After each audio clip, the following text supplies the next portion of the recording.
two or more workers will be working together to give the product output. So definitely the workers' labor's cost also will be added with the product. For example, I am going to take 100 product in a day. There are n number of workers. Then whatever the salary I am going to provide to the n number of workers, that will be uniformly distributed over all 100 product. Definitely the cost of the product will be more. Now here, when you go for the fixed automation, that means the automated transfer lines we are going to use in between the two workstations. Definitely the cost will be reduced, the cost of the labor will be reduced. Then the cost of all these equipments along with the dead cost and the material cost along with the manufacturing lead cost, and all these will be spread over the entire whatever the product we are going to take per a particular shift. So definitely the cost of the product will be reduced. So it is the justification for low product cost and high production rate. One nature of this fixed automation is that high production rate.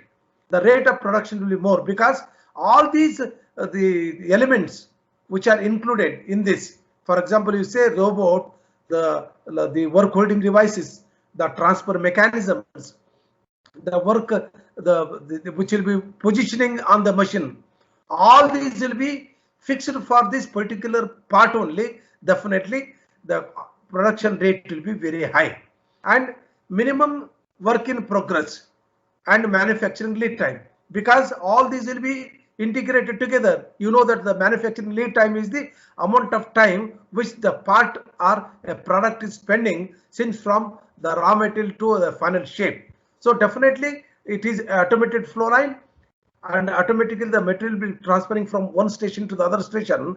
Then definitely there will not be any hindrance for the stoppage of the material in between. Definitely the manufacturing lead time will be better. It will be lesser.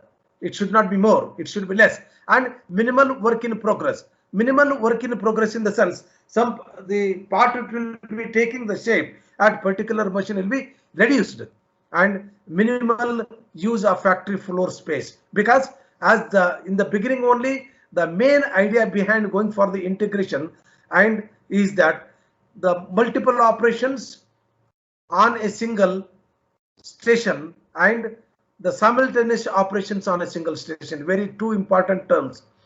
The simultaneous operations in the sense while the work is doing, the particular operation will be doing, parallelly other operation will be done on the same station. That means a single workstation will be doing two or more workstation works.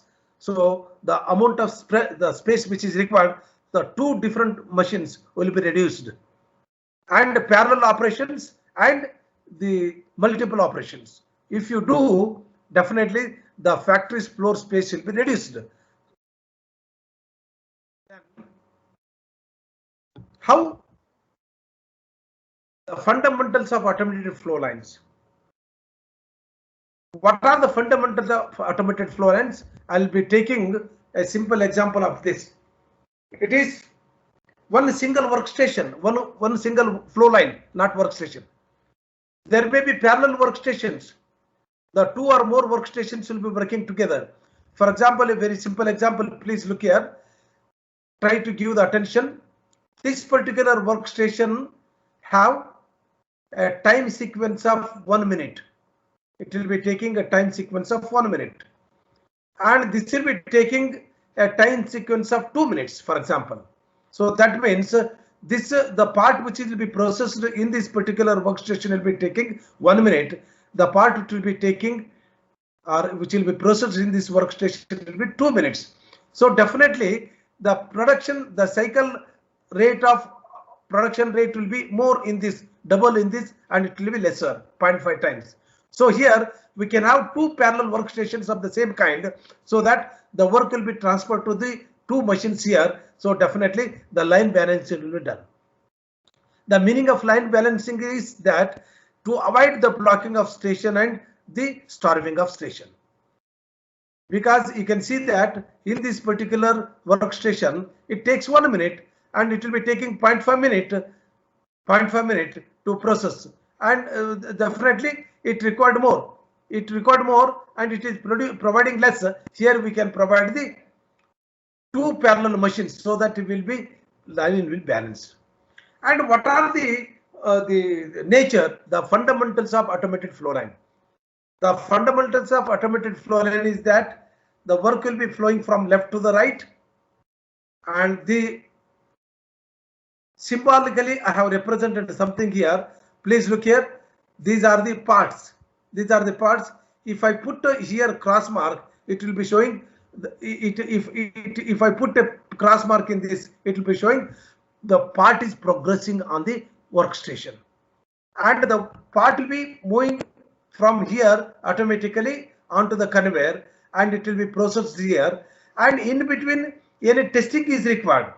It may be a manual testing or automated testing, and if a manual intrusion is there in the line, manually we are going to upload the material or do the testing, that the line will be called as partially automated flow line, because manual intrusion is there. So definitely it is part of the work will be done by the manual and part of the work will be done by the automated systems. And there may be n number of workstations. You can see that station 1, station 2, station 3 and station n-2, n-1, n. Okay, so many n number of stations will be there, and at each PROC auto, that is processing automation on the workstation, and on each workstation we may have to do a single operation or multiple operations or parallel operations. As the principle says, principally here the two parallel operations can be done. Okay, and two simultaneous operations can be done on the processing automation workstations. Okay, this is what the nature of the workstation. Here what I have given, an automated production line consists of multiple workstations that are automated and linked together by work handling systems that transfer the part from one station to the other station. The raw work part enters one end of the line, that means from left to the right.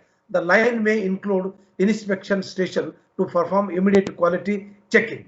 And here another one important thing is that the testing in process, on process.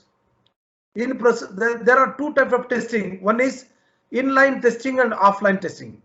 Offline testing is that the part will be removed. The part will be removed from the conveyor. The testing will be done. Again, it will be uploaded onto the transfer systems. That is be offline testing. The offline testing, what happened? The nature of the offline testing is that for certain time the production will be stopped. The conveyor movement will be stopped unless the testing will be done. The thoroughly testing will be done manually. The part will not move to the next station.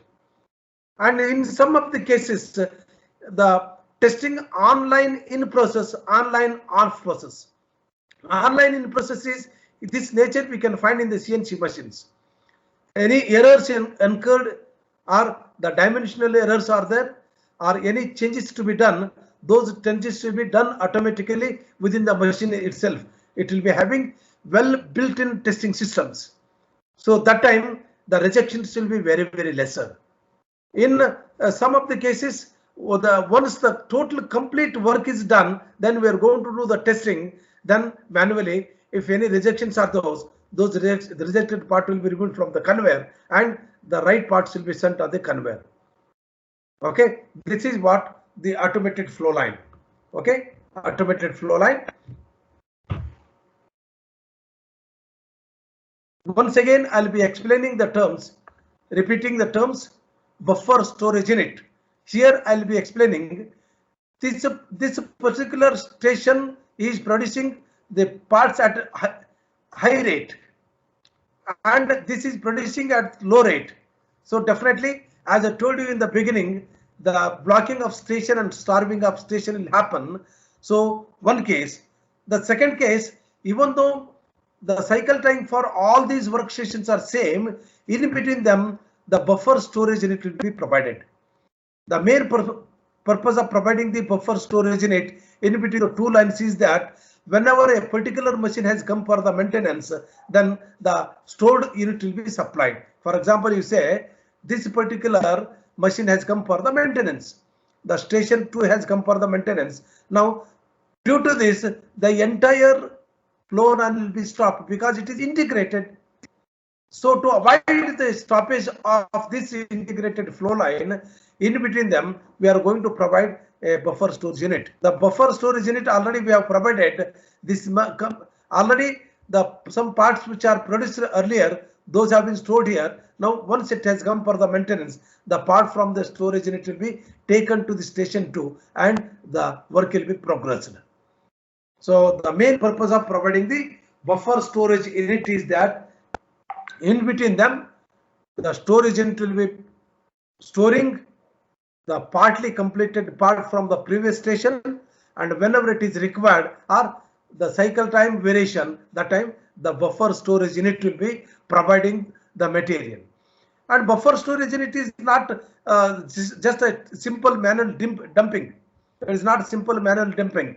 It is automatically storing the parts. And whenever the parts are required, those parts will be retrieved from the buffer storage. It is also automated. So all these together, the transfer line, automating the workstations, automating the work holding devices, automating the part holding devices, and the robot, all this will be configured for a particular product only. So, hence the name indicate it is called a fixed automation. In this, due to all these, what happens? The cost, the initial cost, the high investment will be there. The cost of the system, the automated line will be more. In the beginning, one time asset it is, but later on the labor cost will be reduced. Definitely the cost of the labor will be reduced. So many labors will be eliminated in between the flow lines. The main idea behind going for the automation is to not to make the workers idle or not to make the workers jobless, unemployed. It is not that. The quality of the product will be increased. The quantity, the demand can be supplied. Okay, and the workers here we are going to do assigned a particular job. Therein, the same workers can be provided the white collar job at the same industry. So definitely the high demands can be, the demand can be supplied and a stable product can be taken, and wherever we require to have the similar kind of the product for longer time, then this is more suitable. And whenever we want to have multiple operations, some kind of work holding devices, part holding devices like jigs and pictures, those will be specifically made for this product, so that the quantity of the product will be increased. Definitely the cost of the product will be decreased, because the entire cost of the industry will be distributed over the products. Definitely the cost will be reduced. And other one, what are the benefits? Already I told you the benefits will be low amount of direct labors. The labors involvement will be very less. So definitely the cost of the product will be very less. And low cost of the product, as I told you, the cost of the product will be the entire investment, inventory on the totally entire industry will be distributed all over product. So definitely the cost of the product will be reduced, and minimum work in progress and minimum manufacturing lead time, and the minimum usage of the factory usage. Okay, factory the spore flex can be reduced. This is what I wanted to explain today. I think it is more than enough today.